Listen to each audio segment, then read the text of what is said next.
ask you now. Yeah. I've been seeing you go out more and more, and you're at the gyms. How are you choosing where to go? Because obviously your time is important. Honestly, based on the fighters. Okay. Honestly, based on the fighters, I haven't really gone to any amateur gyms since my fight. Before my fight, I still would go to the amateur gyms and just kind of hang out with them and stuff like that. But now, like you said, because my time is a little more precious or whatever, I do try to get to the gyms and I like to go on the days that guys are sparring.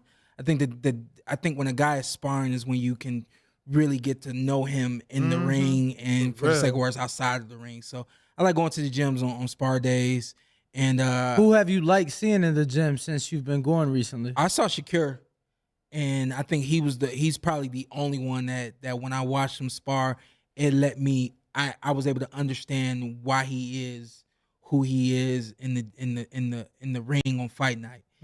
This kid can see it before it happens, and it's like he's got a cheat code or something, because it's the God honest truth. Somehow, some way, he knows what's coming every time it's coming.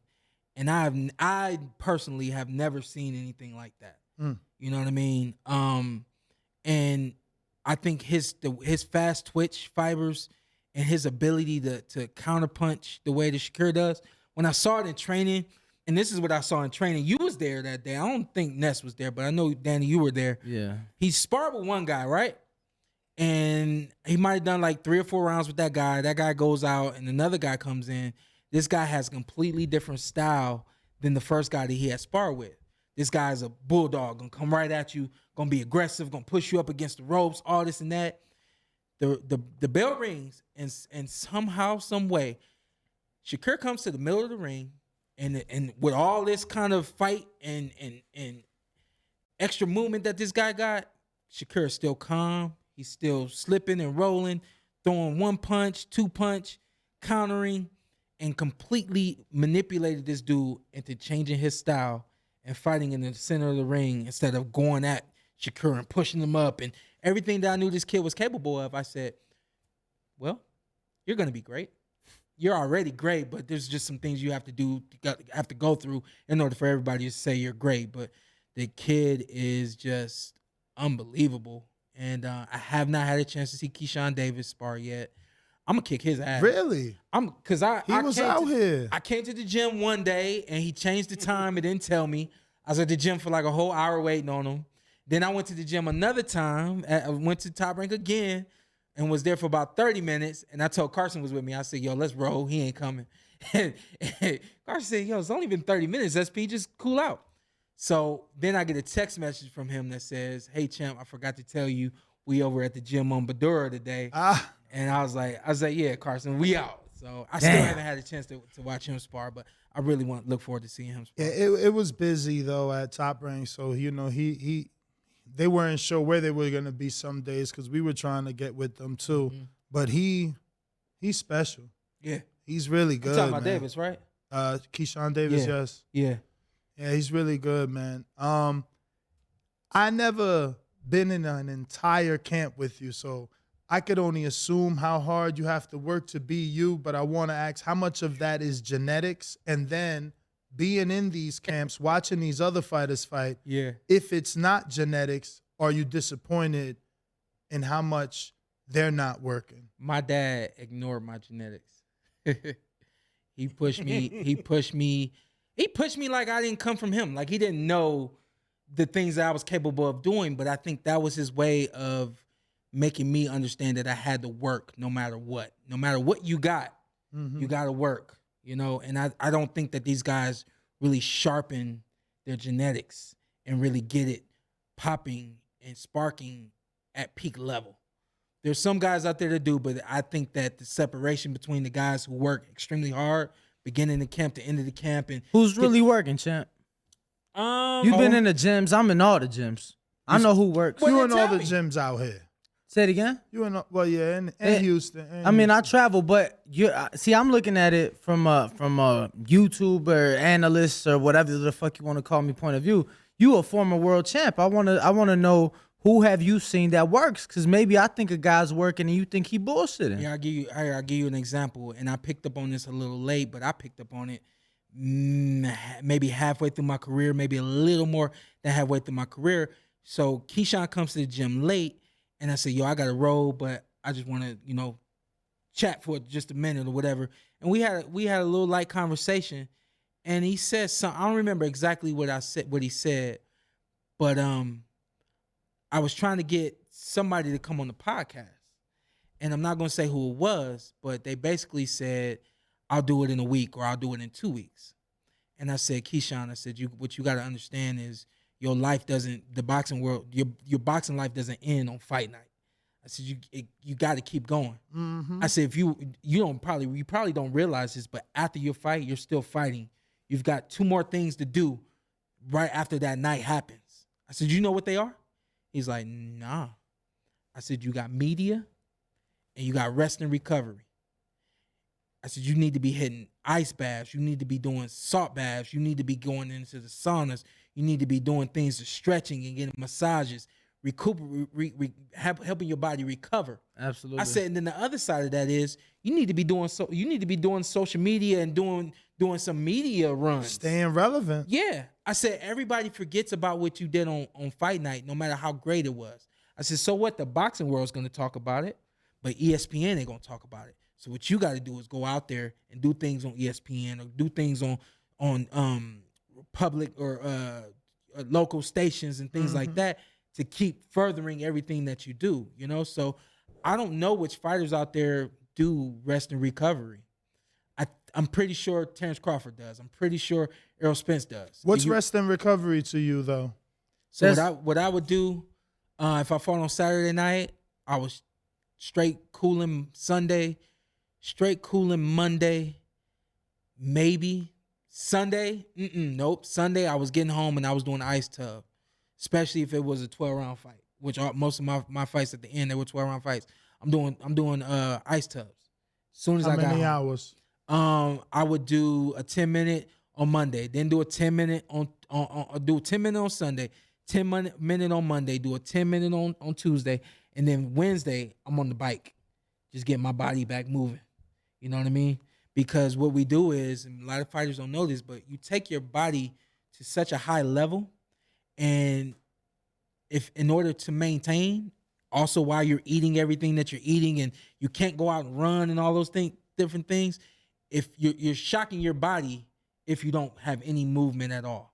You're shocking your body and you're making your body think that, oh, I gotta be in chill mode. I have to sit, I have to recover. So what you do is you just, like I would do, is bike. You can walk, you can do whatever you want to do, jump rope. Some guys like to shadow box. Do those little things just to keep the body moving and in the place of working. And then it's not that much harder when you get back into a camp to get your body back going and all those different types of things. So I don't know, man. Like who works hard out here? Devin Haney. Devin. I mean, Shakur's done camp out here. He did this last one in Houston. Jared Anderson. I went to Houston, and I've seen him in camp out here. Shakur, Jared, they're working. Very hard. Keyshawn is working. Regis Progress. Yeah, Regis. Boots. Oh, my God. Boots is definitely working. And everybody is different.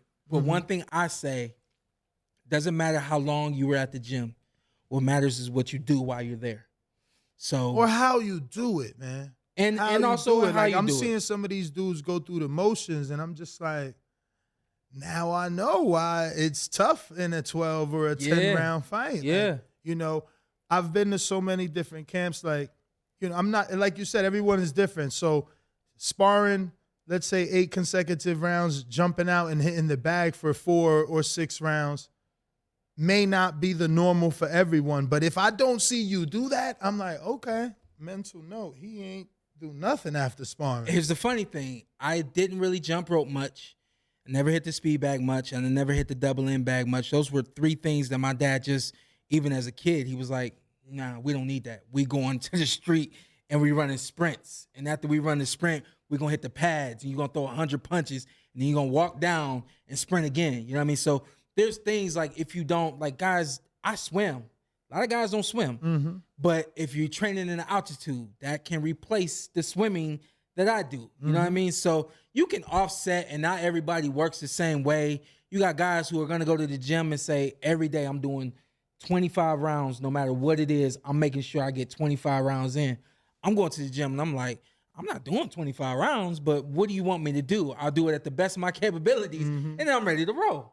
But I had a mental thing and a physical thing where it was 90% the whole way, from beginning of training to the end of training, you know? So everybody's not the same. And one more thing, to your point, the guys that go through the motions, what happens is when you get in the ring on fight night, you haven't boiled your blood like that in the gym. Once your blood gets going in the ring and you have not taken your heart rate up to the level it's at, your body does not know how to respond. Absolutely. If you're used to being in first gear, when it's time to hop into that high intensity third, you're not used to that. I gotta ask.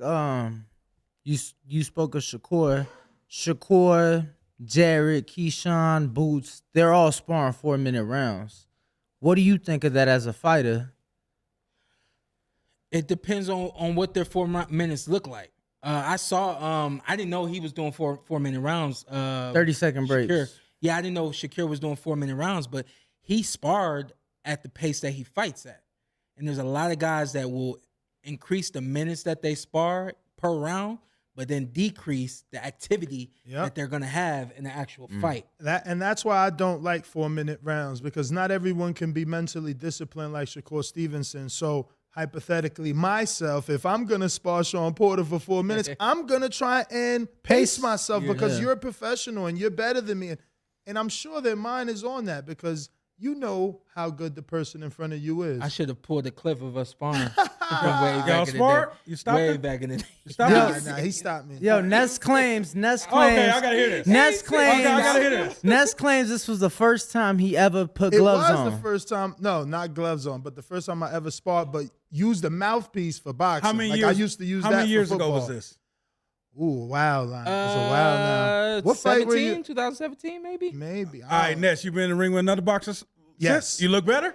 Oh, yeah. He look better? No. Okay. I think Shawn Porter, and people are going to be shocked, but Gabe Montoya, because when I first started, Gabe Montoya would say that you have to get in the gyms. But then sparring with Shawn opened my appetite. So after that, I went to Passaic, and I started training with Kendall Holt's trainer and Glenn Tapia's trainer. His name is Terrific Gist. He has actually now Shadeja Green. And being in that gym really just helped me in this particular game, because you learn to understand what you're seeing a whole lot better, not only from watching them spar and watching them train, but actually getting in there and, you know, going through the motions, doing the pad work, and when you get the chance to sparring too, because, you know, I used to say, man, he's not letting his hands go. Now I know why. Yo, tell me about it. I used to say, you know, damn, jab, bro, that's the easiest punch, like jab. And it's like, I've sparred a UFC fighter who I hate UFC fighters, so I'm like, yeah, I'm going to destroy this guy. And every time I would jab, he would right hand over my jab. So I was like, that's it. I don't even want to throw a punch no more, because he keeps hitting me with this right. Why didn't you do the Shawn Porter step around? Yeah, right. What up, YouTube family? Don't forget to hit that like button. Subscribe to the YouTube channel. Help us get to that 1 million subscribers. We're on the road to 1 million. And obviously, we have other great content on our Patreon channel. So since this video is over, head on over to our Patreon and check out all the exclusive content, or right here on our YouTube members.